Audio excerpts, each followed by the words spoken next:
Hi there, I'm Danny Flexen and welcome to the latest edition of SecondsOut ReFLEXions. We're here every Monday at 4:30 PM to look back at the fights and events in boxing. This week I wanted to talk about some comments Eddie Hearn made recently to IFL, our friends over there, about women's boxing, which got a lot of press and a lot of stories taken off the back of the video, which is something that happens a lot these days. And he basically said, and I don't want to say verbatim just in case I get a few of the words wrong, but he said men's boxing is in danger from women's boxing, and that if women's boxing continues in the same vein as it is now, we'll see it regularly headlining fight nights and pay-per-views. Now, let's first declare a bit of an agenda here, if you like, or an interest, in that Eddie Hearn has 3 huge female fights coming up just in the month of August. So he's got a reason to make these statements, let's be honest. August the 7th, you've got the first all UK, all women's world title fight between Terry Harper and Natasha Jonas at Fight Camp. A week later in the US, you've got super lightweight champion Jessica McCaskill going up a weight to challenge for the undisputed welterweight crown against Cecilia Brækhus on a Hearn show in the US. And then on August 22nd, so 3 consecutive weeks, we've got the chief support for Dillian Whyte, Alexander Povetkin, Sky Sports box office pay-per-view event in the UK. The big rematch between Katie Taylor, undisputed world lightweight champion, and former WBC queen Delphine Persoon, who came in a relatively short notice for Amanda Serrano, but which actually is probably a more highly anticipated fight. All big fights. Well done to all the ladies for taking them. Well done for Hearn for promoting them. But that alone, although it gives Hearn a reason to promote women's boxing even more than usual, doesn't necessarily mean they're close to parity with the men's game in terms of being an attraction. And that's what Hearn's comments were referring to. So let's start with the kind of case for the prosecution, if you like. And the fact is that women's boxing has a lot of momentum at the moment, and it's gone from strength to strength already, and will continue to do so. The fact that women's boxing was included in the Olympics from 2012 and more places have been made available with each Olympic cycle for the women at the expense of the men in a lot of cases. But not only that, the fact that more money as a result is now being invested into female amateur programs around the world. Better people coming through the system, they're turning over a bit younger, they're already well schooled before they turn over. It's adding greater depth to the female game. And a lot of the women you see on top now, or who are coming through the ranks now, are the ones that were great in the amateurs, the likes of Katie Taylor, Clarissa Shields, Nicola Adams before her premature retirement. So women's boxing is doing great.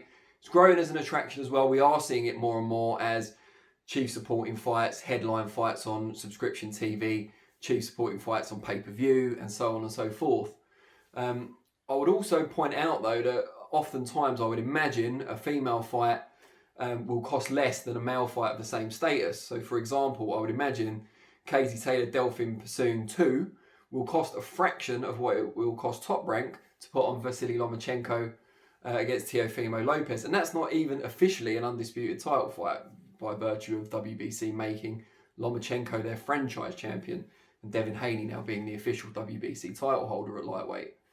But you see the point, you know, it's cheaper, it's more cost effective to put on female fights at the highest level than it is male fights at the highest level. And that may be one of the reasons why Hearn's saying this as well, is that he's conditioning the audience to expect what the current circumstances allow him to afford. Nothing really wrong with that. I see it as quite a smart tactic.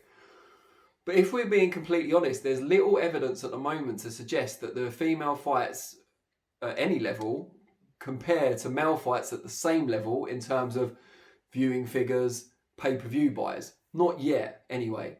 You know, we're talking about Tyson Fury, Anthony Joshua potential heavyweight fight being one of the biggest fights of all time on pay-per-view. Now, what is the absolute biggest female fight that could be put together realistically anytime soon? Probably Katie Taylor against Cecilia Brækhus, I would imagine. At, say, super lightweight if Brækhus is willing to meet in the middle.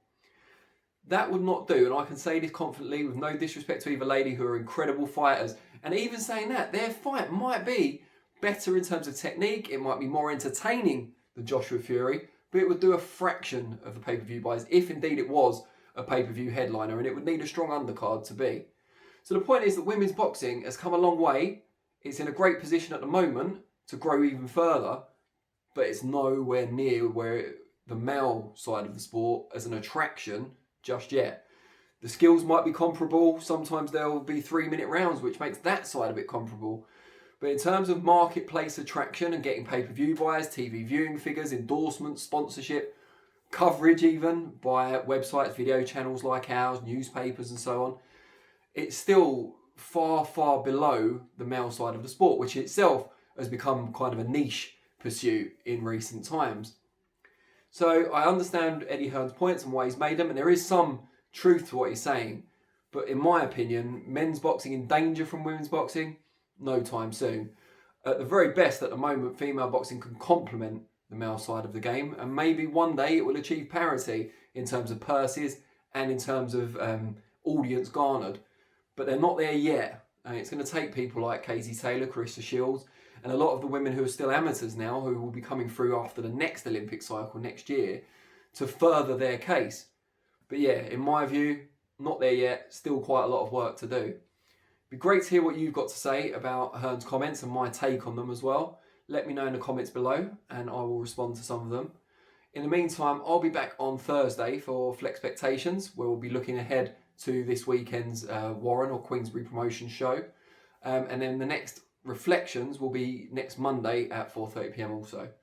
Really appreciate your time as always, and I will see you all soon. Cheers.